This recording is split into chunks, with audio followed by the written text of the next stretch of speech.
Olá, pessoal, estamos aqui de novo em mais um Chega Junto, todas as quartas-feiras, às 19 horas. Sempre. Bom dia, boa tarde, boa noite, pessoal. E hoje temos mais um programa aqui com uma pessoa. E hoje, como é que nós vamos fazer, Aline? Essa pessoa tá acostumada com as câmeras, né? Hoje a gente tá aqui, assim, nós estamos numa saia justíssima. Nós estamos numa saia justa, a pessoa é especialista em entrevistar pessoas. Celebridades. Só que é celebridade, como nós, né? Primeiro, antes de tudo, siga a gente sempre no YouTube, Instagram, Facebook, TikTok, Spotify. JC Rio Claro. Aline Magaceron, Mônica Buteri, também no Instagram. Sim. E hoje a gente traz uma pessoa que eu tava querendo trazer, há muito tempo. Foi um parto pra sair. Foi um difícil. Parto. Ele é muito requisitado. Demais. É difícil trazer esse menino. E a gente também foi difícil também, porque a gente teve uns perrenguinhos no meio aí. Mas ele é uma pessoa muito querida. Eu já assisti várias entrevistas dele, assim. Figuríssima, animadíssimo, descontraído, bonito de se ver. Me traz lembranças, assim, que eu assistindo um dia lá, eu fiquei muito emocionada, porque é a cara do pai, é o jeito do pai. E quem conheceu o pai, sabe do que vai entender o que eu tô falando. E é ninguém mais, ninguém menos que Renato Gonzalez Wetten Marafon. 38 aninhos, filho da Suzana e do Renato Marafon, saudoso amigo meu de adolescência. E é jornalista, publicitário, empresário, criador de conteúdo digital, influencer, crítico de cinema e dono do Cinepop. Renatinho, posso te chamar de Renatinho? Pode me chamar de Renatinho, todo mundo me chama de Renatinho. Então tá bom. Seja bem-vindo, obrigada pela presença Renatinho. Aqui, em disponibilizar um tempo com a gente. Conta pra gente, quem é o Renatinho? Bom, gente, é um prazer estar aqui. É muito legal você estar do outro lado, né? A gente que entrevista, quando a gente é entrevistado, dá até um nervosinho. Você tá lá, né? Não, gente, não, né? Eu até hoje, toda entrevista que eu faço, eu fico nervoso, gente, porque eu quero dar o melhor de mim. Então, e ser entrevistado também, você quer passar tudo, né? E às vezes a gente fica até meio nervoso. Eu sou filho do Renato Marafon, que foi um ícone aqui de Rio Claro. Foi. O meu pai, ele era muito popular, né? E foi uma morte muito trágica. Sim. Ele faleceu quando minha mãe estava grávida de 3 meses, em 85. Então, para ela também foi um baque muito grande, porque você imagina você ter 15 anos, engravidar. Ela fala que foi a primeira vez dela, então foi assim, foi praticamente um milagre, coitada. Era pra ser. Era pra ser. E ela passou o maior perrengue, assim, porque na época não era bem visto, né? Tinha todo o preconceito. Uma mulher que não era casada, adolescente, muito nova. Muito nova, uma criança. Sozinha. Daí ela ficou sozinha, né? Porque não tinha mais o companheiro, né? Que ia... Mas tá aí, né? Teve os avós também, né? Todos os avós. E pra minha avó também, a mãe do meu pai foi muito bom. Dona Eunice, Wetten. Adoro a Dona Eunice, achou ela uma graça. Ela é a mais animada de Rio Claro, gente, já tá em todas. Você quer procurar ela, não vai em casa, ela tá na Samuca, ela tá em todo lugar. Não, imagina um alento pra ela, né? Porque então foi porque ela enlouqueceu, né? Imagina você acordar de madrugada, receber uma ligação. E pra ela foi um novo sopro, assim, né? Claro que uma coisa não substitui a outra, mas você saber que seu filho que partiu deixou né, uma legado. E aí, eu nunca tive uma família normal, né? Porque meu pai tinha falecido, foi criado pela minha mãe, também pouco pela minha avó. Então foi uma vida diferente. Eu nunca tive uma família estrutural. E eu nunca fui uma criança normal. Eu sempre fui uma criança muito adulta, uma alma velha. E é claro que com isso eu passei muito bullying na escola. Porque eu não era uma criança normal. Realmente era muito estranho, gente. Você pensava diferente. Eu pensava diferente. Eu já era muito mais velho. Eu tinha outros problemas. Eu era muito artístico. Meu sonho era ser ou ator, ou diretor de cinema. Eu fazia teatro. Eu escrevia um roteiro quando eu tinha 10 anos de idade, de um filme de terror. Eu adorava terror. Terror sempre foi... sempre foi a sua paixão, seu gosto. E eu sofria muito bullying, porque realmente eu era uma criança muito estranha. E na época não existia a palavra bullying, era zoação. Pentelhação. Era zoação. E assim, naquela época não os tinha. Profissionais também acho que não eram muito treinados pra isso. Eu passei muito problema atenção. que até coordenador tudo achava que era normal. Tipo, você tá sendo zoado. E pra uma criança não é. Molda... sabe, a estrutura da criança, o psicológico. Então, assim, foi uma fase muito ruim, mas que nasceu uma coisa muito boa. E aí, nesse meio de bullying, eu precisava ter uma válvula de escape pra sair daquilo. E foi que eu comecei, eu ia no Confiante todo dia, alugava 3 filmes por dia. Quem que assiste 3 filmes num dia, que era fita VHS? Aí depois, o meu sonho era falar de filme de terror. Em 99, quando ia sair Pânico 3, que Pânico era a franquia que eu mais amava. Eu falei, vou começar a montar um lugar pra eu falar. E na época, não era nem site ainda, era blog, tinha os geosites e internet. Era o vlog, não era o vlog? Tinha vlog, assim, que né? era foto, e blog, que era texto. Verdade. E internet era uma fortuna, não era normal, não. você só podia acessar depois da meia-noite. Não, e tinha aquele negócio do... o discado, né? Só Era podia discado. acessar depois da meia-noite. Só que tinha cybercafé no shopping. Foi no shopping que eu comecei, que tinha um cybercafé. Era R$10 a hora, eu lembro até hoje. Minha mãe me dava dinheiro. Mas Você como eu já tinha feito tudo. amizade, eu pagava R$10, E eles me ficava, deixavam olha. lá 6 horas, assim. E aí que eu comecei a fazer o site. E no começo era um hobby. Pra fugir daquilo, pra falar de filme Você escrevia de terror. sobre os filmes, é isso? Eu tinha algumas sessões, chefe, que ninguém tinha na época, que eu fui pioneiro em fazer. Uma sessão em breve, com todos os filmes que ia lançar por 3 anos. Coisa que não tinha na internet. Além de falar notícia. E depois eu comecei a trabalhar na Video Show. Eu trabalhei 5 anos na Video Show também. Do Herculano. Uhum. Eu trabalhei na da Rio Claro, na do Centro. E aí eu também tinha acesso à estreia que ia chegar em VHS. Um calendário de fitas em VHS. Então isso foi fazer no site crescer cada vez mais. E foi muito rápido. Em coisa de 2 anos, eu já tava com 3 milhões de acessos. Nossa! Assim. Era uma coisa. E minha família achava, tipo assim, aqui esse menino ficou o dia inteiro no computador. Só que daí começou a chegar caixas de brinde. E eram caixas com tudo que você puder imaginar. Brinquedo importado, camiseta. Você tinha quantos anos nessa época? Eu comecei o site com 13 anos. O site começou a pegar bastante, eu tinha 15. Ah, bem novo. Mas foi com 13 anos que eu comecei. Então, assim, era um hobby que acabou virando minha empresa.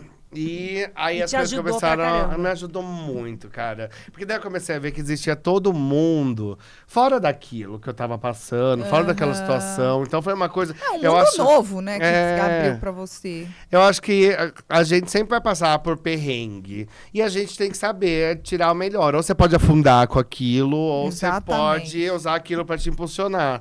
E eu sou muito orgulhoso que a maioria das coisas ruins que eu passei na vida serviram pra ajudar eu a crescer. E o site veio dessa coisa ruim, que era o bullying que eu sofria, mas que abriu novas possibilidades, assim. E a internet no começo era muito gostosa. Hoje em dia, já tá uma coisa mais tóxica. Mas eu lembro na época do Mi, que as pessoas usavam a internet para conhecimento, as pessoas usavam a internet para trocar ideia. Falar com as pessoas descobrir coisas. Era uma Barça, gente. Eu pescava tudo na internet, descobria muita coisa. E hoje é muito ódio. Né? Não, hoje é muito ódio. As pessoas usam essa ferramenta que era tão boa para ódio. Mas eu lembro que até na época do Orkut era uma delícia. Nossa, você recebia coraçãozinho, você recebia testemunho. Agora é haters. Você tem haters falando? Claro que eu tenho, gente. Mas mesmo falando de filme, de coisa boa... Mas eu acho que o hater é exatamente isso. Porque assim, ele fala de um filme, esse filme é ótimo, tal. A pessoa vai assistir, ela não tem o mesmo gosto que você. E as pessoas não entendem, não entendem mais o que é crítica. Eu tô tendo que me reinventar agora nessa fase. Porque antes você vai fazer uma crítica, eu fazia a crítica dos filmes. E até a época que eu virei adulto, todo mundo sabia que era uma crítica. Crítica é a sua opinião sobre uma obra. Hoje em dia... mostrar o lado daquela obra, mas é o seu lado. Então, assim, exato. Hoje em dia as pessoas não sabem mais o que é pessoal. crítica. Não, elas acham que você tem que ser imparcial. Como você vai ser imparcial analisando alguma coisa? Você vai ler a sinopse. Não, por exemplo, se eu quero muito saber... mais fácil. Você lê a sinopse, você não pode ser imparcial. E aí eu tô tendo que aprender a mudar. Antes eu fazia muita crítica. Hoje eu faço dicas. Interessante. Aí as Mas pessoas, então você não elas... coloca seu posicionamento Quando mais? é um filme que eu tenho 12 colaboradores. E assim, eu sou a cara do site. E tava ficando uma coisa muito tóxica por causa disso. Você fazia uma crítica, a pessoa vinha e falava, eu não confio, mas você falou que Titanic era bom. Tipo assim, não vai bater sempre o gosto. E as pessoas acham que se um filme que você falou ela não gostou... Não, aí acabou a confiança em você. E eu gosto muito mais de fazer entrevista. Então, eu dei um passo pra trás pra ficar mais nos bastidores. Aí, dicas é uma coisa que não ofende as pessoas. Você fala, estreou um filme na Netflix, lê a sinopse e tal... Ok, sem a pessoa aceita de boa. A partir do momento que você fala, eu gostei, aí a pessoa vem, então caiu o Pix. Gente, eu acho isso horrível. Você fala bem do filme, caiu o Pix. Quem dera se cair. Você fala mal do filme. A empresa tá te patrocinando pra você falar bem daquilo ali. As pessoas ficam muito à flor da pele e elas ficam muito agressivas. Então, hoje em dia, é muito difícil. Aí eu já tenho que fazer. Quando eu faço crítica, eu falo assim, gente, essa é a minha crítica. Eu tenho que explicar em todo o vídeo. A crítica é a minha opinião sobre o filme. Eu acho que você tem que assistir pra ter a sua opinião. E aí as pessoas ficam meio assim. Ou então, assiste uma e coisa o que você era pra acha, ser autoexplicativa, gente. Hoje você tem que, tudo que você fala na Não. internet, você tem que especificar, e descrever e explicar. Porque as pessoas estão muito à flor da pele. E às vezes uma frase fora do contexto... Ela leva muito pro pessoal, muito né? pro As pessoas estão levando tudo pro pessoal. E você acha que isso aumentou desde quando pra cá? Cara, você tem teve com essa dificuldade? Eu acho que teve uma popularização política e foi a partir daí que eu acho que a coisa começou a desandar. As pessoas ficaram com muito ódio e eu acho que as pessoas, elas acham que elas são expert em tudo. Você vê gente dando dica de medicina em post, você vê gente julgando as outras pessoas nessa era do cancelamento. Tipo, você não espera a pessoa ser julgada pela justiça, as pessoas já julgam. E às vezes julgam erroneamente. Eu já fui cancelado várias vezes, gente, essas coisas mais horríveis. Porque um vem te xingar, daí vem mais 15 que vê um te xingando e se sente à vontade de fazer o mesmo. E um te elogia. E um não, só gente, eu sai gosto de críticas, mas eu acho que tem que ser críticas construtivas. E não são. É gente xingando, é gente ofendendo. Uma troca, né? Por causa de aparência, por causa de posicionamento político, por causa de tudo. Em vez de falar, eu não concordei com a sua crítica, por causa disso é legal. É um debate. Isso. Outro dia eu fui falar, porque no Cinepop tinha um sistema de comentários. Em todos os posts, as pessoas podiam comentar. Isso no Instagram? Não, no Cinepop, no site no mesmo. site. As pessoas podiam comentar, elas logavam. E aí, de uns 6 anos, 7 anos pra cá, nossa, é ofensivo. Um dá uma opinião, o outro fala assim... Não vou falar os palavrões aqui, mas tipo, sem nem por que você tá xingando a pessoa. E eu fiquei com saudade, eu fui postar no antigo Twitter. Gente, que saudade de quando podia ter caixa de comentário. E aí o povo veio me xingar. Mas é o seu site que foi não sei o quê, seu não sei o que, começaram a me xingar. Aí eu falei, gente, tá ilustrando exatamente.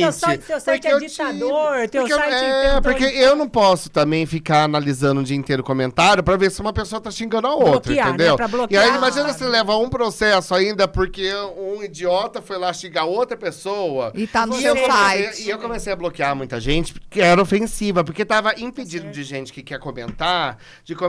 As pessoas estavam se sentindo acuadas. E eu comecei a bloquear mesmo, porque uma pessoa que vem xingar uma notícia, que nem leu a notícia, ela leu só o título, ela vem e xinga mais 20 notícias. Então você vê que é um hater mesmo, eles estão empenhados. Gente, vai trabalhar, isso vai fazer prejudica o site, né? Porque você tá ali pra mostrar um trabalho legal, pra indicar os filmes que você acha que vale a pena, né? É complicado isso. E assim, não é só você, viu? Não fique triste, mas assim, eu sei do que você tá falando, porque assim, é impressionante. E o pior, eu vou falar uma coisa que eu acho que você vai concordar comigo. Você coloca lá, a mulher vestida de rosa, subiu a ladeira, caiu, torceu o pé. Daí a pessoa, o idiota, o hater, ele vai falar assim, quem? Quem o quê? A mulher vestida de rosa. Que era homem ou era mulher? Eu nem leu, aonde ela estava? Não, ele ela estava subindo ladeira. Mas o que ela fez? Ela caiu? Ela levantou? Ela fez... leia, aprenda a interpretar um texto antes de querer criticar um texto. Mas é isso, isso que falta. Né? Primeiro, interpretação de texto. Isso. As pessoas parecem que elas não leem mais. Não, ou elas fingem que elas não leem, ou ela lê uma palavra e acha que ela tem mais razão do que você. Exatamente. E outra coisa que eu percebi muito é que nessa era de Twitter, que agora, graças a Deus, foi eliminado, porque pra mim era o maior antro, assim, de ódio. Eu não tenho Twitter, eu nunca tive. A sua. Nunca tive todo vontade. mundo especialista em alguma coisa, querendo dar pitaco nas coisas. Então, assim, essa autoestima das pessoas, que na verdade é uma baixa autoestima, fantasiada de autoestima, que elas estão tão tristes na vida, e elas querem disseminar aquele ódio. E elas acham que a opinião delas é a razão absoluta. E isso que eu acho que tá estragando a internet. E é isso, as pessoas hoje em dia, elas só leem o título da notícia. Exatamente. Outro dia deu um rolo no site que uma jornalista minha fez uma crítica falando que ela não gostou de Oppenheimer, do Chris Nolan. Gente, e tudo bem. Tá tudo certo. Eu acho que assim, você pode ter... Só que assim, se é um filme que 99% das pessoas gostaram e uma pessoa gostou, eles vão julgar essa pessoa como se ela não fosse um bom profissional. Porque ela não gostou. E se todo mundo gostou e a pessoa não... Ela só não que, tem gente, direito. isso não faz você um bom profissional ou não. Não Nem tem todo nada mundo a ver. pensa E outra igual. vez, eu acho Exatamente. que isso vai te levar a ver. Bom, deixa eu ver o que ela tá falando. Deixa eu ver se ele é bom ou não. Né? Os opostos, né? As diversidades, as aí diferenças. você pode até discutir, né? mas eu achei legal, você não achou por causa disso. Mas não tem isso mais. E aí eu fui cancelado, porque as pessoas não leem o nome da pessoa que escreveu o artigo. Como eu faço as críticas, acharam Você que era levou pra eu. você. Aí eles pegam sempre que eu assisti Thor, Amor e Trovão, que é um filme que todo mundo odiou. Eu gostei, eu achei divertido, entendi a proposta, talvez eu entendi como as pessoas. E eles sempre pegam a frase que eu falei, eu achei Thor divertido, e jogam pra tentar minimizar eu como profissional.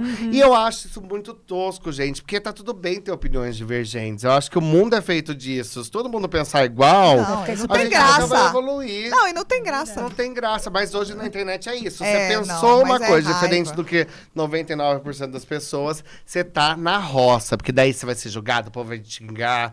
E é uma coisa que eu tô aprendendo, assim, mas é muito difícil. É difícil. Mas muito eu difícil. acho que isso daí, eu acho que as pessoas... É isso que você falou, não tem o que fazer. Porque eu não tenho tempo de ir lá e ficar olhando mas e tem ficar gente que criticando, tem. né? Então, Infelizmente, as pessoas acham que a internet É terra de ninguém. É terra né? de ninguém. É. Você pode chegar lá, Renatinho, isso, esse, aquilo, a Mônica, a Aline, não sei o que lá. Pera um pouco. Renatinho tem família, a Aline tem família, a Mônica tem família. Sabe, respeita. Exatamente. Você quer que alguém chegue pra você e fale, você é isso, isso, aquilo? Você não quer também. Então respeita. Pô, você tá fazendo o seu trabalho. Eu tô fazendo o meu, você tá fazendo o seu... Meu, não gostei do seu trabalho. Cancela ele, deleta para de ele, seguir. para de seguir. Mas não e para acontece de encher o isso, saco. Não, e me irrita porque tem gente que fala deixando de seguir em 3, 2, 1. E não Você quer para. um tutorial? Não, Gente, não para. Eu te ensino como Eu deixar tenho de hora seguir. que eu entro só nos comentários, porque eu sou leitora de A comentário. minha eu filha juro. falou isso hoje. Eu sou Ela leitora falou de assim, que comentário. Teve a briga do Datena com o Marçal, da cadeirada e tal.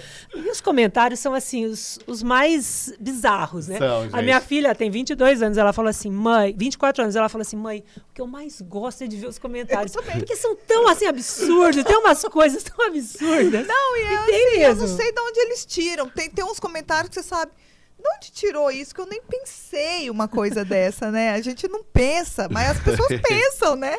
Os memes, vou falar uma coisa que brasileiro é rei. É É em meme. fazer meme, gente. Fizeram com você, não fizeram? Uma vez? Não fizeram, mas do Pânico. Você comentou até com o JP e com a Laura, que uma vez não fizeram meme, mas se fosse hoje em dia teriam feito. Qual Alguma que era? coisa que você foi falar com alguém, tinha Teve alguém do Tom Cruise. Pânico Teve do Tom atrás. Cruise. Na verdade, foi meu próprio primo Flávio, que eu acho que veio aqui, do O Life Flávio, on the Draw. É porque eu fui Aquele no... santinho, aquele menininho quietinho. Eu fui no primeiro, foi minha primeira red carpet.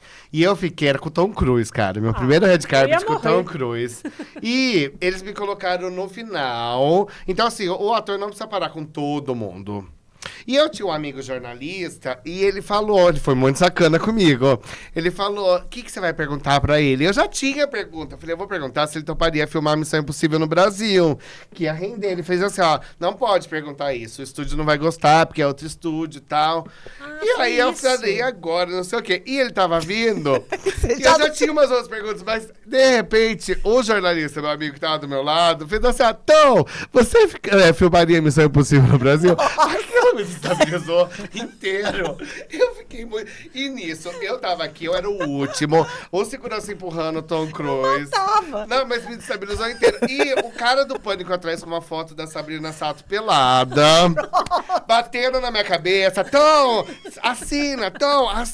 Eu tava no momento de pavor. Um monte de gente atrás, me empurrando. Seu primeiro red carpet. Meu primeiro red carpet, eu tava muito... Um caos instalado. E aí, o segurança empurrou o Tom Cruise, eu falei, não, pelo amor de Deus, eu fiz a Tom! Ele olhou pra mim, mas eu já tava lá na frente.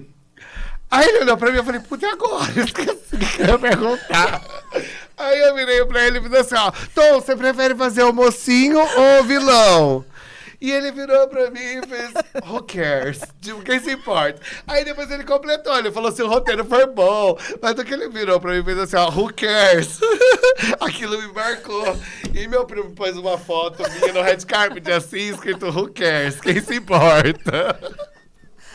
Fantástico. Foi. Não, foi o primeiro, e assim, cara. Conta pra gente, isso aí... Não, é caos instalado, né? Você já foi em vários red carpets, assim? Já tem esteve lá dentro? Mas eu sou muito desastrado. Sempre acontece. Eu fui no red carpet. Daí o meu primeiro red carpet internacional, que era Pai em Dose Dupla 2, com o Mark Wahlberg. Mark Wahlberg, ele é meio escroto, assim. Tá sempre burrado. Ele nunca quer estar ali. Mas consegui falar com ele. Falei com o Will Ferrell, que é um querido. Nossa. E você não pode tirar foto em red carpet. Ah, não pode? Não pode. E eu entrevistei o Mark Wahlberg, entrevistei o Will Ferrell, tudo bonitinho, naquele medo, porque eu tenho TDAH, então eu sempre acho que eu tô fazendo alguma coisa errada e tal.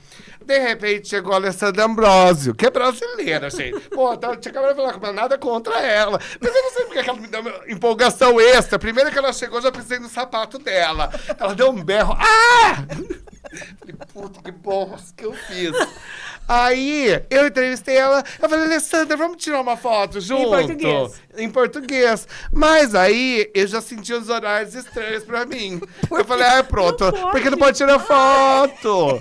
E tipo, já tinha entrevistado o Mark Wahlberg e tal, justo na Alessandra Ambrosio eu fui pedir. Aí eu comecei a olhar uns olhares estranhos. Eu falei, gente, agora, perdi todas as oportunidades da minha vida. Aí, nessa mulher que tá do lado da câmera ainda falou, qual é o seu nome? Bem depois, eu falei pra ela, vai anotar no caderno preto. E não era só pra pôr na fita e tal, mas eu fiquei encanado. E teve alguns contratempos que eu passei, gente, porque quando você entrevista, Deus sempre tem que tirar o melhor, mas tem coisas que foi o da Megan Fox. Essa sempre. Cara, eu fui entrevistar a Megan Fox pra Tartarugas Ninja 2 em Miami. Primeiro que eu cheguei. Era pandemia, era pós-pandemia. Não, foi antes da pandemia, faz bastante tempo, faz uns 10 anos. Na pandemia, então, né? Faz uns 10 anos. E tinha vários jornalistas, porque Tartarugas Ninja faz muito sucesso aqui no Brasil.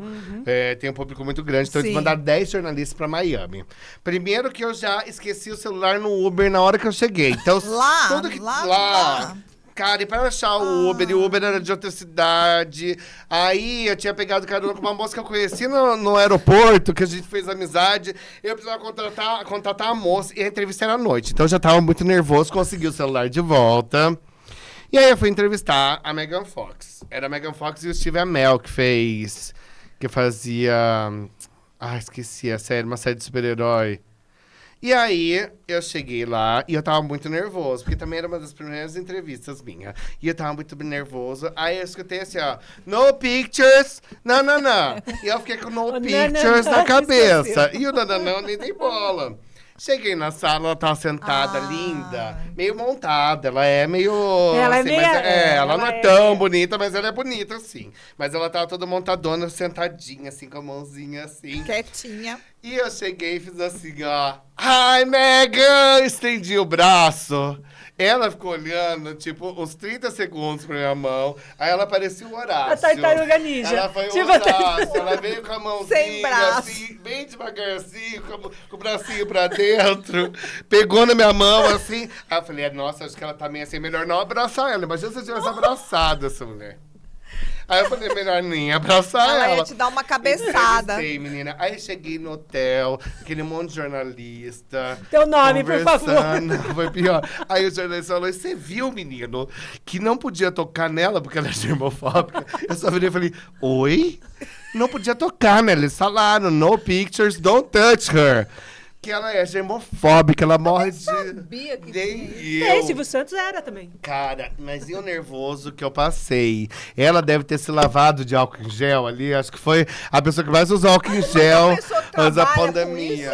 Cheio de TikTok. Mas são, tem um monte a maioria. Gente, um monte, a maioria. Olha, tem uns atores que são complicados. Estranhos mesmo. Minha pior entrevista foi com o Anthony Hopkins, assim. Por quê? Cara, ele é péssimo. Você não consegue tirar nada dele? Ou o João Beltrão, que era assessor da igual Paramount. você, tipo assim, igual você, não fala nada, deixa fluir. Então, o João Beltrão era um filme de Transformers. Primeiro que o Anthony Hopkins estava fazendo um filme de Transformers, Transformers O Último Cavaleiro. Ia ter um red carpet em Chicago com todo o elenco. Mark Wahlberg de novo, já entrevistei o Mark Wahlberg umas 8 vezes. Já nem aguenta mais. Mark Wahlberg, todo o elenco de Transformers. E ele conseguiu o Anthony Hopkins. O Anthony Hopkins só ia dar entrevista para 3 veículos do mundo inteiro. E eu era um deles. Ele me ligou, ele falou, não comemora. Não comemora, tô te ligando pra falar que o Anthony Hopkins já fez o jornalista do Globo chorar, já teve 3 experiências que a pessoa saiu chorando da entrevista. Então, tenta puxar pra carreira dele. Você pode sofrer. Eu falei, imagina, gente que eu sou carismático, o Anthony Hopkins vai me adorar. Vai me abraçar. Eu vou tirar de letra. Cheguei na entrevista, de repente passa a assessora com ele e ela fez assim, ó, ele tá de bom humor, ele tá de bom humor. Eu falei, é hoje, entrevista da minha vida. Cara, sentei pra entrevistar ele e aí eu puxei pra carreira mesmo. Eu falei, gente, todo mundo adora falar da carreira, até se tiver de mau humor. Só que ele tinha feito um filme com um diretor brasileiro, o Afonso Puyá, que deu muito problema nos bastidores. Então ele já cismou com o brasileiro. Não, foi uma pergunta que eu fiz. Calma. Aí eu sentei, ele falou, você é brasileiro? Eu falei, sou brasileiro. Eu fui no Brasil com o Bill Clinton, contou toda uma história, eu lá super empolgado, mas muito nervoso. Antes de começar a gravação. Aí comecei a entrevista, mas gravou, graças a Deus, que eu usei na entrevista, tipo, como se a gente tivesse batido um papo, pra ilustrar mesmo. Legal. Aí eu fiz uma pergunta, ele respondeu, a segunda pergunta, eu falei, você trabalhou com o brasileiro Afonso Puyá? Tem outro brasileiro que você gostaria de trabalhar? Ele já fechou a cara. Meu Deus. E já murchou, falou, não. Aí, tudo que eu perguntava, menina, era monossilábico. E me fala uma coisa, quanto tempo você demora pra entrar no personagem? 1 segundo. Era assim as respostas, eu já pulava mais 3 perguntas sobre o tema. Tá, e com qual personagem você mais se identifica? Nunca pensei nisso. Aí foi ladeira abaixo. Aí foi ladeira abaixo. Até no finalzinho eu falei, você quer mandar um recado pros brasileiros? Ele falou, hi. Assim... Menina, eu saí chorando dessa... Você saiu chorando? Eu saí. E aí, eu falei, pô, e agora, mostra que é o bem que foi humilhado? O João Beltrão falou, não.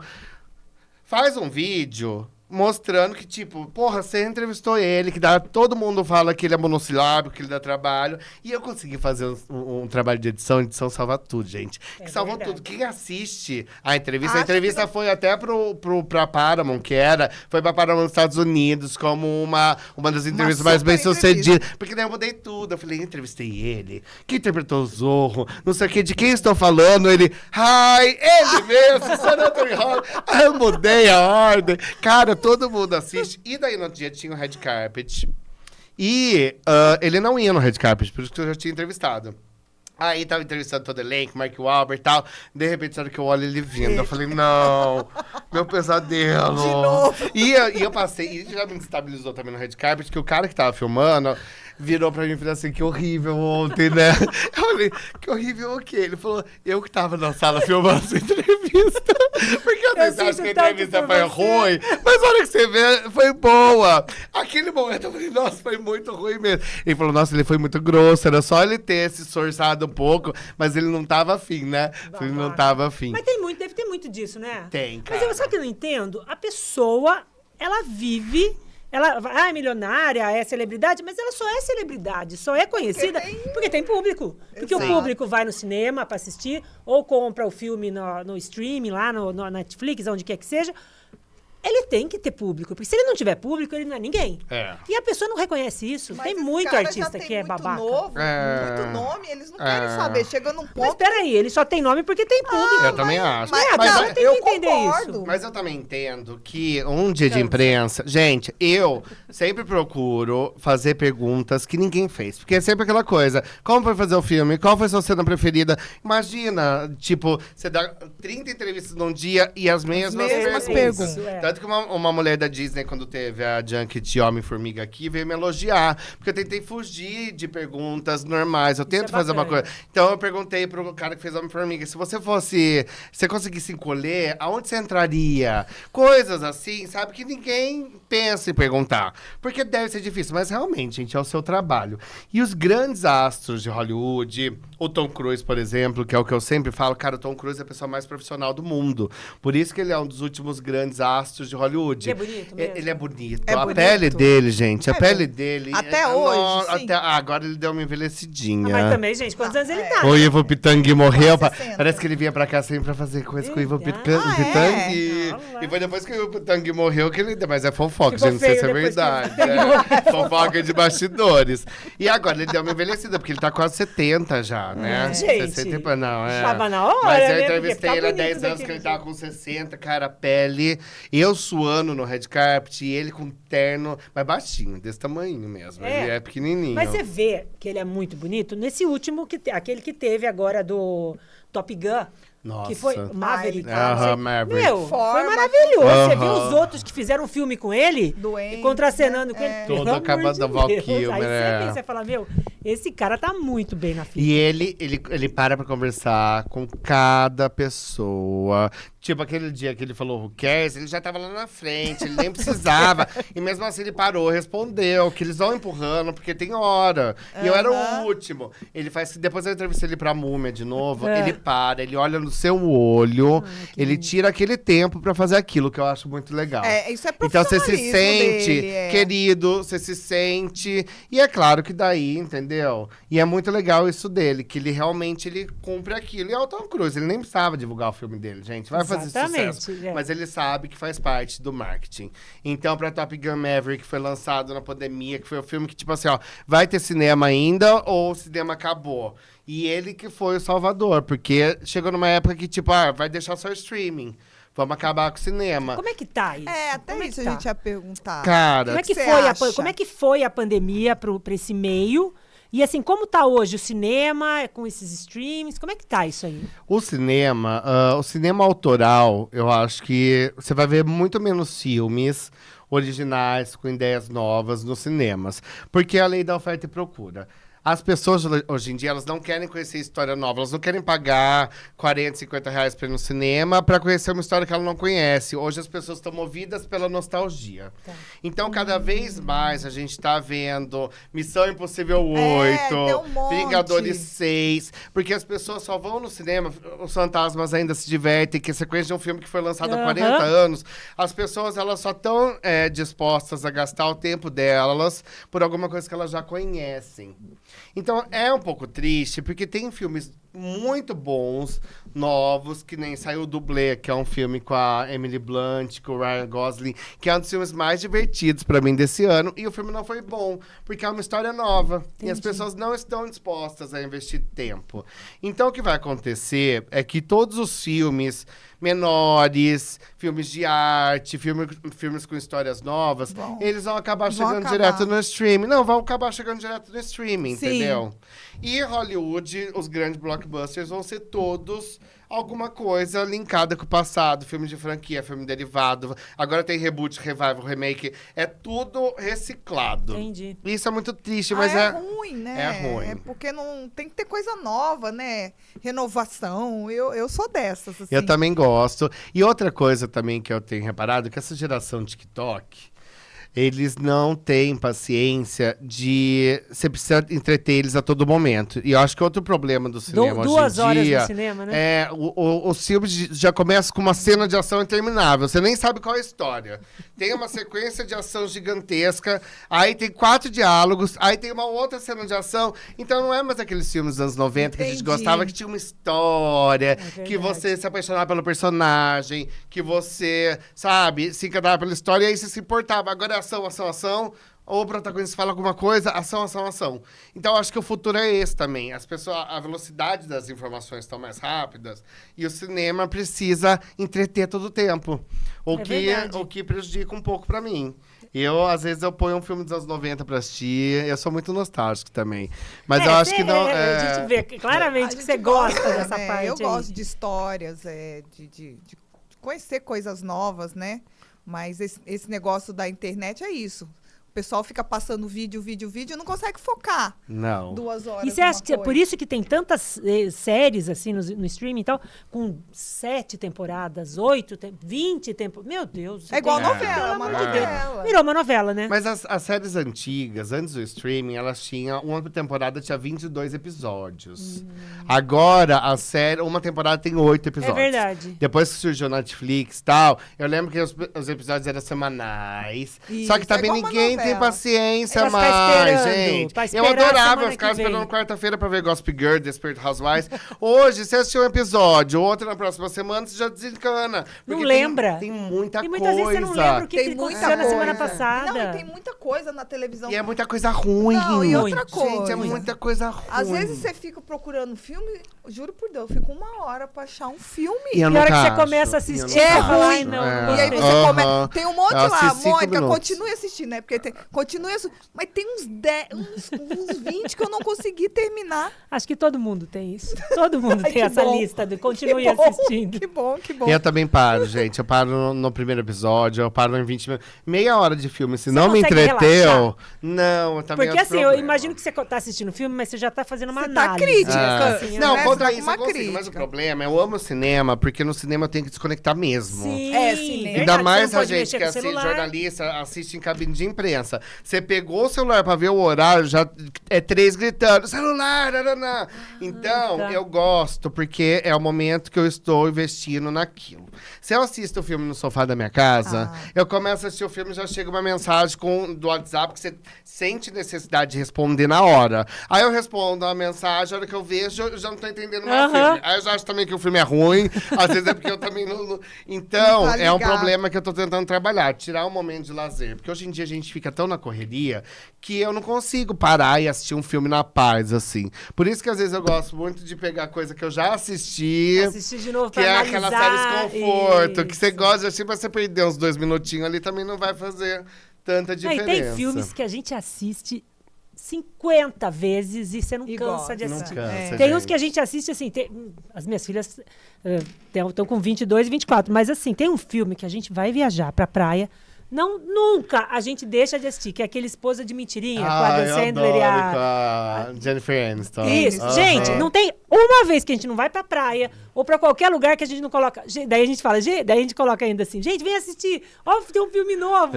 Aí é lá, a Esposa de Mentirinha. E a gente sabe a fala. Sim. Todo mundo, meu pai sabe a fala, minha mãe, todo mundo sabe a fala de cor, assim, nas horas. E é um gênero muito que sumiu, bacana. por exemplo, com esse negócio. Não tem mais comédia romântica. Não tem. É tão tão gostoso. bom. Não tem filme de bom. romance, gente. Julia Roberts. Filmes assim. não tem. A Drew Barrymore. Drew né? Barrymore, Meu sou Deus, apaixonado também pela Drew adoro, Barrymore. adoro. Também. A Jennifer Aquele que ela Aniston vai e volta, mesmo. mesmo dia. Todo dia ela vai e volta. É, faz que ela como se fosse perde a a primeira memória. vez. Fantástico, fantástico, muito bom. E é uma coisa que eu sinto falta, assim, comédia romântica não tem mais, filme de romance não tem mais. Porque também não tava mais fazendo sucesso. Teve não um agora, faz sucesso mesmo. chama Todos Menos Você. Não faz sucesso que nem um blockbuster de ação. Então eles pararam de investir nisso e estão investindo mais em ação. Mas teve muito filme de comédia romântica que parou de fazer sucesso, porque também é a mesma fórmula, né? Não muda muita coisa. O garoto se apaixona pela garota, tudo dá errado e no final tudo dá certo. Mas a gente gostava disso, né? Porque você tinha mesmo se você estivesse vivendo uma desilusão amorosa, você ficava com aquela esperança, um dia, né? Hoje eu acho que os adolescentes não têm isso. Esse encanto, né? Esse encanto mais pela vida. Eu acho que e os da Netflix são muito ruins, gente. As comédias românticas. Muita máfia, né? Que tem muita máfia, muito tráfico. As comédias românticas da Netflix parece que foi o algoritmo mesmo que fez. Porque é clichê, tudo bem. Mas se tiver uma coisa, um ator legal, um clima de romance, mas não é o clichê do clichê do clichê. Que não verdade. tem. Você não se apega aos personagens. Tipo, dane-se eles ficarem juntos no e final. Agora porque... tem as séries, os doramas, né? Os doramas. Você gosta disso? Não gosto, eu também cara, não consegui assistir nenhum. O pessoal assiste um monte. Gente, eu não consegui assistir nenhum disso. É muito exagerado. Muito diferente da nossa cultura, pra mim. Tipo, e é uma coisa bem... A gente teve as melhores novelas, acho, do mundo, né? Verdade. Com a Globo. Verdade. Então, eu acho que a qualidade que eu espero de uma produção é muito alta.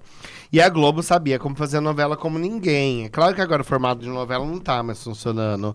Mas aí você pega um dorama, é mal atuada, é aquela coisa bem inicial, né? Bem tosquinha. Mas tem gente que gosta, entendeu? Não, por isso que eu falo, porque tem um certo romance. Eu adoro filme de romance. Minha avó tá agora com novela turca, gente. Ela é uma delícia. Adoro. Minha mãe também. Ela bota Eu adoro a novela ela turca. fala os nomes lá. Minha tia... Sabe por que essas mulheres gostam tudo de novela turca? Porque os moços são muito bonitos. Ela queria pagar R$700 que o cara da novela turca veio pra São Paulo. Eu falei, você tá louca? Você não conseguiu pra ela? Não consegui, mas eu tentei. E ela xingava, porque ela ia na casa da minha tia. Secan, levei o nome. Minha tia tava viciada em novela turca. Ela falou assim, Patrícia, fica o dia inteiro vendo essas coisas. Aí, de repente, ela surgiu com a Patrícia mesmo. Aí ela surgiu com o fonezinho, agora até a Patrícia tá incomodada. Porque ela tá em reunião de família assim, ó. Aí ela vira pra alguém, olha que gostoso, olha que bonito, é muito lindo. Não, mas esses moços são bonitos mesmo, gente. Os turcos são. Os turcos, as novelas dos turcos, os turcos são muito bonitos. A gente tava no meu aniversário, acho que foi em casa. As meninas todas falando assim, gente, você viu esse aqui da novela turca? Esse da novela turca? Eu falei, meu Deus, esse eu não conheço. Esse que eu conheço já, esse que eu já assisti um filme. E é impressionante, eles são muito bonitos. Não, o que veio pro Brasil era bonitão mesmo. Mas, gente, pagar R$700. Não, é demais. Não. Sendo que o Neto consegue entrar de graça pra ver todo mundo. E eu tentei, mas tava tão concorrido que nem como jornalista eu consegui entrar de negócio. Dona Eunice, você não tá dando ibope pros turcos, tá vendo? Dona Eunice, dê uma ordem. Fala assim, Renatinho, pode me levar, eu quero e vai ter que levar. E fala pra mim, assim, o Oscar, você acha que perdeu o glamour? Como é que tá isso? Assim? Porque eu acho assim, esse negócio de televisão, vai até de madrugada, sei lá até que hora você tem que assistir. Ninguém mais aguenta isso, né? Cara, todo ano eu fazia live. Mas eu acho que perdeu um pouco da importância também. Porque, primeiro que esses filmes de arte estreiam poucas salas no Brasil. Então quase poucas pessoas têm acesso. Eles estão tentando trazer uma coisa mais comercial, tipo por Coringa e tal, pra atrair a audiência. Porque a audiência despencou mais de 80% em 10 anos. E é aquela coisa, é muito tarde. Muito tarde. Termina às 3 da manhã. E antes eu fazia live, porque muita gente não tinha acesso... a Globo não exibia por causa do Big Brother. Muita gente não tinha acesso à TNT. Então dava uma audiência legal. Hoje em dia, a maioria das pessoas tem acesso a uma TNT e tal. Então, e realmente é maçante, assim. Eu acho que perdeu um pouco. Eu gostava do Globo de Ouro. Depois deu rolo por causa de diversidade. Mas o Globo de Ouro ele serve bebida. Então sempre tinha um escândalo. Mas teve escândalo também no Oscar. Acho que no, o tapa, né? O tapão só na cara. Aquilo foi verdadeiro. Cara, aquilo foi muito bizarro. Ou foi encenado? Acho que foi pra levantar o... Não foi Não, tem uma teoria da conspiração. Foi encenado aquilo, foi muito sério, porque ele riu. E depois ele foi no palco e bateu no cara. Mas tinha uma teoria da conspiração que eu achei válida. Ela tinha acabado de sair um remédio para alopecia, que era o que ela tinha. Isso. E a indústria farmacêutica é milionária. E patrocina. E falam que pode ter sido uma propaganda, porque daí estourou 2.000% as procuras por alopecia. Mas não sei também, porque você acha que um cara que nem o Smith ia queimar a carreira dele? nem que fosse por milhões, mas foi muito estranho. Porque ele fez a piada, os dois deram risada. Só que ela também é meio... Eles têm um relacionamento meio tóxico. Entendi. Eles falam demais até, gente. Tem hora que eu falo, parem da entrevista, pelo amor de Deus. Você já entrevistou ele? Eu entrevistei ele pra Bad Boys. Ele é bonzinho, mas ela já deu entrevista falando que ela nunca gostou dele, que eles abriram um relacionamento. Eu vi isso. Abriu a vida sexual em entrevista. Passei, eu falei, gente, se preservem, né? Não preciso disso. Não quero escutar isso. Eu parava, toda hora eles estavam falando daquilo. Então, é um relacionamento meio tóxico. Então, eu não sei se ela deu uma olhada pra ele, daí ele falou, deixa eu defender a honra da minha mulher. Mas, foi uma piada escrota. Muito sem graça. Eu não achei que precisava de tudo aquilo, mas também depois eu achei que não precisava ter cancelado o Smith. Porque foi, né? Ele foi coitado. Cancelaram um monte de filme dele. Agora ele conseguiu voltar com Bad Boys 4, o filme fez sucesso. E aí viram que talvez as pessoas também não tenham comprado a briga do Chris Rock. Esquece essas coisas. E os dois lados estavam errados. O problema é que, tava cheio de guerra no mundo. Aí da maior premiação do cinema, você põe um negócio tão violento assim. Então, realmente, eu entendo que eles ficaram meio... um aço de Hollywood estapeando o outro. E também, assim, a falta de tolerância, a falta de noção, de respeito do Chris Rock, né? De falar uma barbaridade daquela, tirar sarro de uma deficiência, né? No caso da mulher e tal. As pessoas... É o que a gente tava falando até agora. As pessoas têm que ter noção.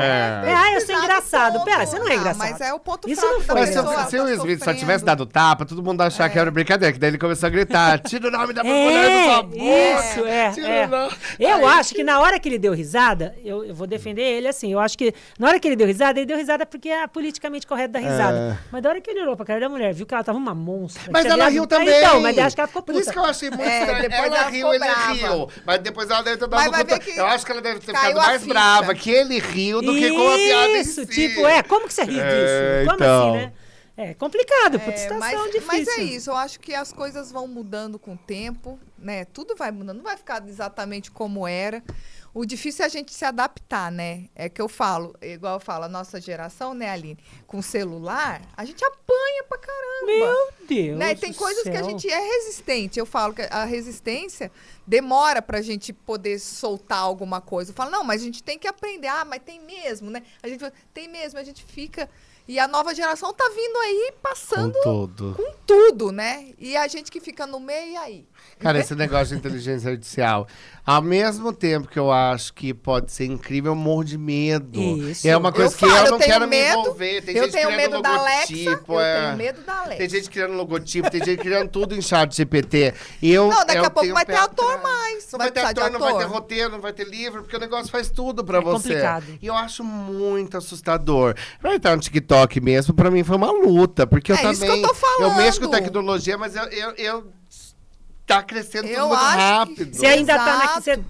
Você não é dinossauro que nem a gente, né? Você não é dinossauro que nem a gente, e não é... Também não é essa geração que tá agora aí. Você tá no meio termo, né? Você tá naquela coisa Eu já tô virando um dinossauro, já é muito rápido. É que você nasceu meio dinossauro, né? Então, assim...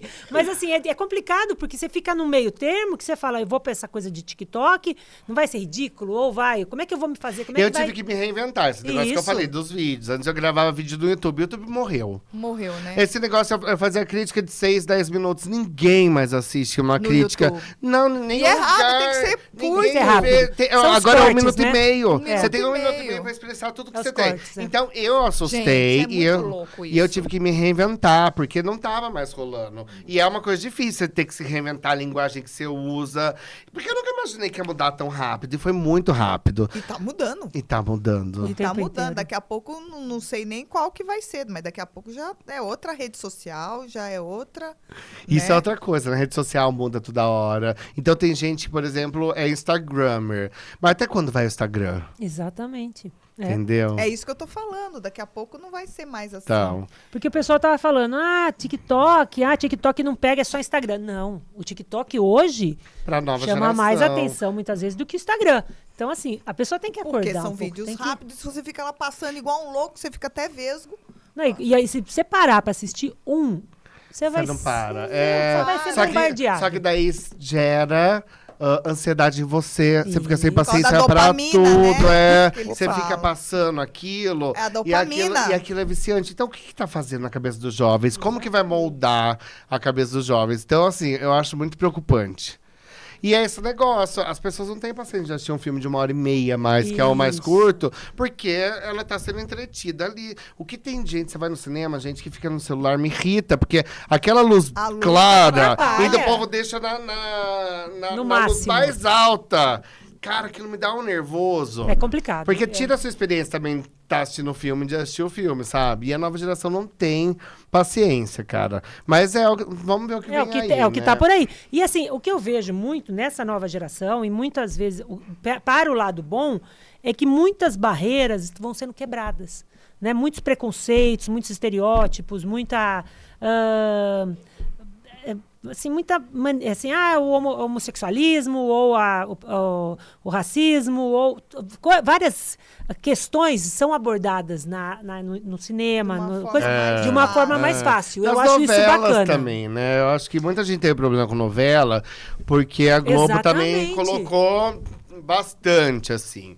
Só que eu acho, deve ter sido bem complicado pra Globo. Só que eu acho que você tem que abordar isso e você tem que ser agressivo com isso, porque a sociedade tá mudando, gente. Eu vejo antes a comunidade trans, todo mundo tinha preconceito, eu tinha preconceito, sabe? E era uma coisa que uma mulher trans, um homem trans, só podia ser o garoto de programa, ou traficante, não tinha oportunidade de trabalho. Hoje tem, você não via uma Erika Hilton em posição de poder. E eu acho, gente, que são pessoas que têm dignidade. E é muito legal isso ter sido abordado tão agressivamente que hoje você vê uma trans trabalhando na C&A, uma trans trabalhando na prefeitura, uma trans em posição de poder, exatamente, sendo candidata Senado. ou sendo... Eu acho muito legal. Normais, essas oportunidades. Os homossexuais também, eu acho muito legal isso ter sido abordado dessa gente pra ter mais respeito, sabe? Eu acho importantíssimo. E mesmo assim não tem. Na rede social o que você mais vê é homofobia, os haters, racismo, os haters que odeiam tudo. E eles sintetizaram tudo em uma palavra. Lacração, que também é uma coisa que me incomoda muito. Tomara que esse filme não tenha lacração. E eu pergunto, o que é lacração? Porque lacração ser estrelado por uma mulher, ser estrelado por um negro, se tiver um gay, é um filme com lacração. E, gente, é um preconceito danado, a vida como né? Como é a nossa vida hoje, né? Então já joga real no que você tá querendo falar. Não fala, o filme tem lacração. Por quê? O que te incomodou? Mas é complicado. As animações da Disney estavam puxando um pouco demais também. Entendi. Eu acho que você tem que colocar uma coisa orgânica, né? As crianças tinham que ser um pouco mais resguardadas do que elas estão hoje. Sim. Né? Eu acho que tá tudo aberto demais, como se essas crianças já fossem mais velhas. Elas estão vivendo coisas... eu não sei, eu acho que hoje é tão normal, hoje é tão natural. Que o mundo tá aí. Eu acho que eu acho que tudo tem que ser dialogado. O mundo tá aí. A criança vai ser exposta muito mais cedo às coisas. Então é muito melhor a mãe ter um diálogo, porque viu num filme um beijo gay. Mas o problema do que você deixar, porque a sociedade vai mostrar, o entendeu? Problema é que ela vai ver no TikTok, vai ver no TikTok, ela vai ver em qualquer outro lugar. Só que assim, as mães não estão tendo tempo. Então aí que tá o problema. Esse que é o problema, não é? As babás digitais, né? Sim. Exato. Aí a mãe não tem tempo de estar preparando o filho para aquilo ali, para estar vivenciando aquilo ali, para escutar alguma coisa. Aí tá surgindo um monte de outras questões. Mas isso é um problema da gente como sociedade, né? Porque daí a mãe soca um celular e um tablet na mãe do filho. E, cara, na internet é muito pior do que na Globo e nos filmes, que as crianças tinham que ser um pouco mais resguardadas pelos pais, né? Mas eu acho que hoje a criança, o adolescente, ele vê, graças a Deus, de uma maneira tão mais leve. Eu acho que a nova geração ela vem assim, muito mais bem formatada para as informações. Muito Eu vejo mais. minha irmãzinha, não tem esse negócio de bullying na escola, sabe? Diminuiu muito. Você vê um menino pedindo o outro em namoro e todo mundo aplaudindo, em vez de, sabe, de tratar que nem uma anomalia. Isso. Você e o menino vai chamar, aquele menino mesmo, ele é gay e tal, mas ele vai jogar futebol, ele vai chamar... Você vê alguém fazendo uma piadinha racista, que é uma coisa que tá enraizada na gente, eles não riem, eles não acham graça. Essa meninada que vem... Isso já incorporou, é normal. Isso normal. eu acho muito legal. Isso eu acho. Isso eu acho muito legal. Porque tem que se respeitar como pessoa. Sim. Exatamente. Né? Caráter. Você é uma pessoa 10 boa. minutos pra acabar. Né? Então... tem que já tem agora que colocar ordem. Marcos mandou por ordem aqui, tem que colocar.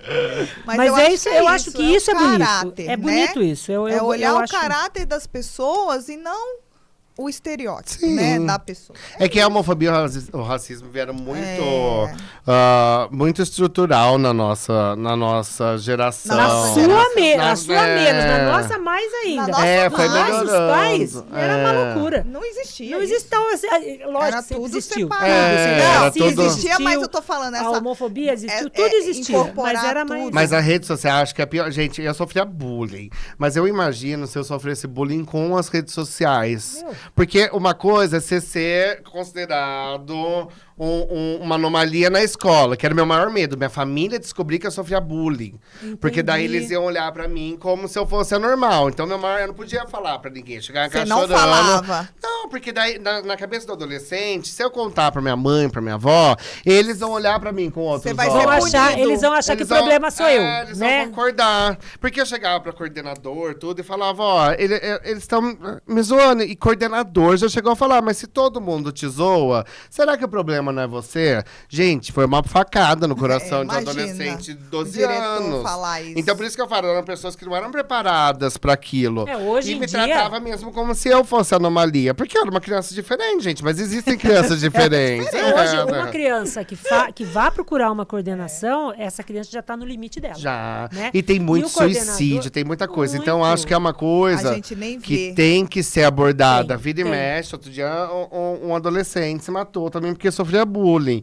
Então, acho que assim, hoje em dia, o corpo docente tem que estar mais preparado, mais atento para isso, sabe? E não é só, por exemplo, agora nós estamos no Setembro Amarelo, né? Que é o mês de combate e tal. Mas não é só em setembro. É o ano inteiro, a vida inteira. Essa pessoa tem que estar... E assim, os pais também, lógico, atentos a qualquer atitude diferente, a qualquer sintoma que mostre alguma coisa tem.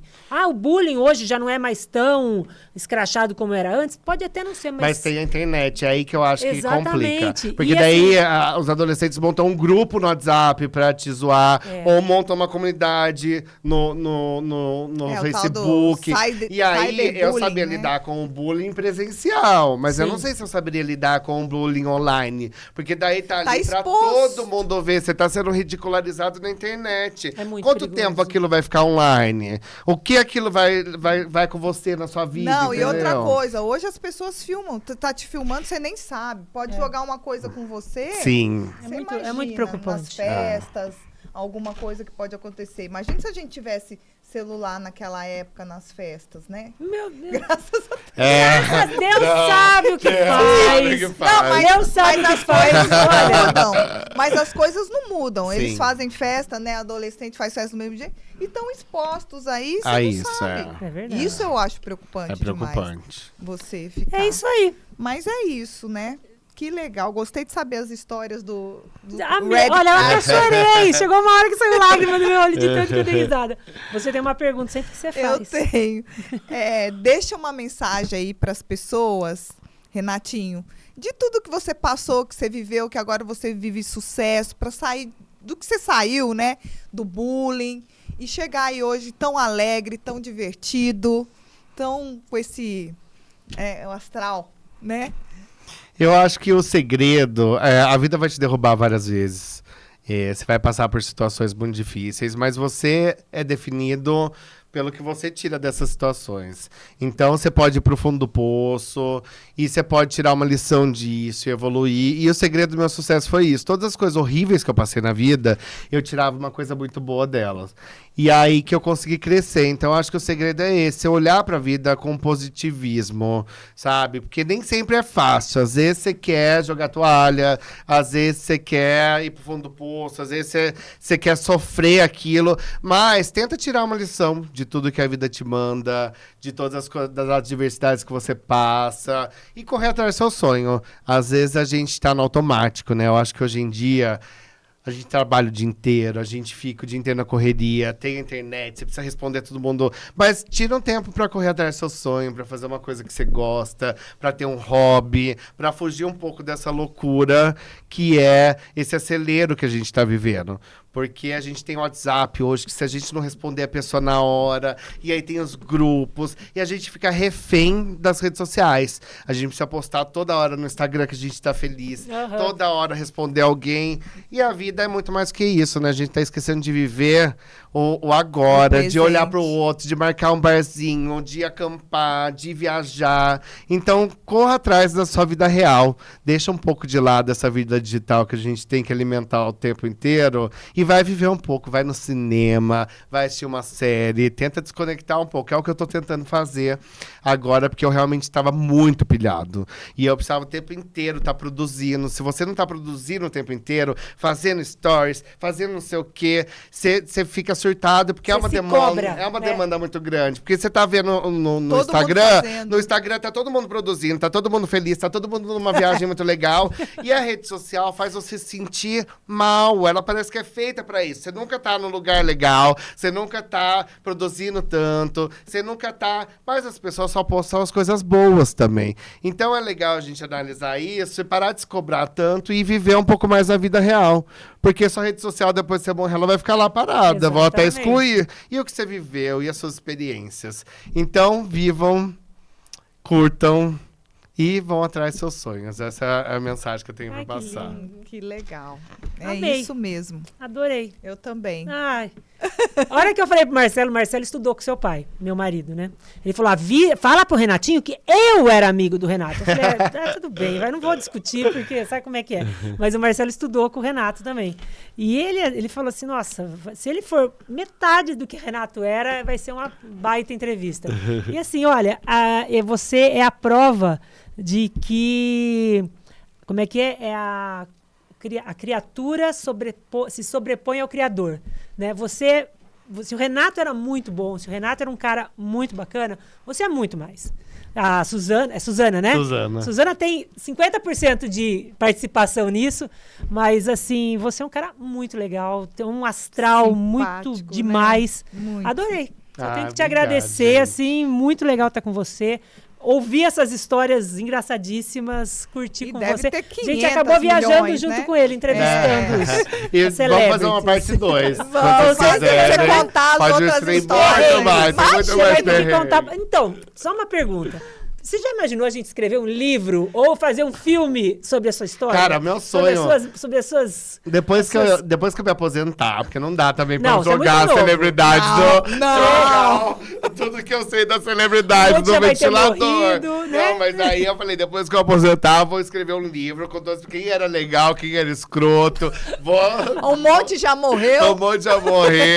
E aí também não vou precisar entrevistar mais ninguém, porque tem isso também. Às vezes você faz uma crítica detonando filme, depois você vai entrevistar um ator, cara. E eles vão lembrar. Lembra? Eu tinha feito uma crítica de um filme do Porto dos Fundos com o Fábio Porchat. E eu tinha meio que detonado o filme. Eu falei, quem escreveu o roteiro desse filme usou uma droga pesada, devia fumar uma maconha. Cara, mas também, né? Uma crítica básica, né? Eu entrei na sala, eu só escutei essa frase, ele com o celular na mão, ouvindo minha crítica. Acabou. Eu não sabia onde enfiar a cara, foi a primeira crítica da internet. Ai, desculpa, o dia que eu falei isso, eu tava drogada. Ele falou, você tá falando que eu uso droga? Eu falei, não, foi maneira de falar. Mas foi aquele climão. Mas toda vez que eu entrevisto ele, ele lembra de mim, gente. Não, mas o bom é assim que a gente tem que ser meio cara de pau também, né? Bem cara eu fui entrevistar a Sandy esses dias e meus amigos falaram, Renato, você deu um fora muito grande. Ai, mas foi sem querer, assim. E eu entendi meu ponto. Eu entrevistei ela e ela fez um filme nos anos 2000, quando eu tava começando o site, acho que 2003, chamava Aquária. Ah, eu vi. Eu fui ver no cinema, era uma super produção nacional com orçamento mais ou menos. Então, assim, na época que saiu, era meio podre, mas era bom. E eu fui falar pra ela, cara, você é da época de Aquária, que é tipo um Cinderela baiana. Ela ficou toda sem graça. Mas assim, é da categoria de filmes bizarros lançados no Brasil. Eu tô falando que era ruim, que nem Cinderela baiana, que também depois virou um clássico cult. Esse eu nem conhecia. Com a Carla Pérez, gente. Pensa no filme ruim. Ela é filmada. Você não vai conseguir. Só tem uma cena na internet que é filmado tipo com uma câmera. Ela desce do ônibus cheio de criança, que ela veio da Bahia pra São Paulo. Ela faz voa, passarinho. E ela era muito ruim. Ela lia o roteiro. E o Fábio Porchat ainda falou: Sandy, hein? Seu Cinderela baiana. Aí os amigos, Renato, você humilhou a Sandy. Falei, não, era categoria de filmes bizarros dos anos 2000. É só isso, só. Mas a Sandy é uma fofa, gente. Nossa, foi uma das entrevistas também que eu era apaixonado pela Sandy. Ela é uma fofinha. Ela é muito fofa. Tô falando, tem conversa. Tem a parte 2. Uma prévia do meu livro aqui, expondo tudo e todos. Ai, meu Deus. Gente, amei, Renato. Muito obrigada. Manda um beijo pra sua mãe, um beijo pra sua avó, pra toda a família Marafon. Vetem Marafon. Vetem Marafon. Eu adoro, gente. O Flávio veio aqui, deu show também. Foi uma graça, mais tímido. Mais tímido. Mas foi muito bacana. E eu queria te agradecer pela disponibilidade de estar aqui com a gente. Abrir o seu caderninho de fofocas pra gente. Foi muito bacana. O seu site é Cinepop. Cinepop.com.br. O Insta é @remarafon. Entrem lá no cinepop.com.br. Tem tudo sobre cinema. Filmes que vão estrear até 2026. Tem a sessão em breve ainda. Que quem gosta de cinema quer se programar. Temos também entrevistas no Facebook. No Instagram é @sitecinepop, @remarafon.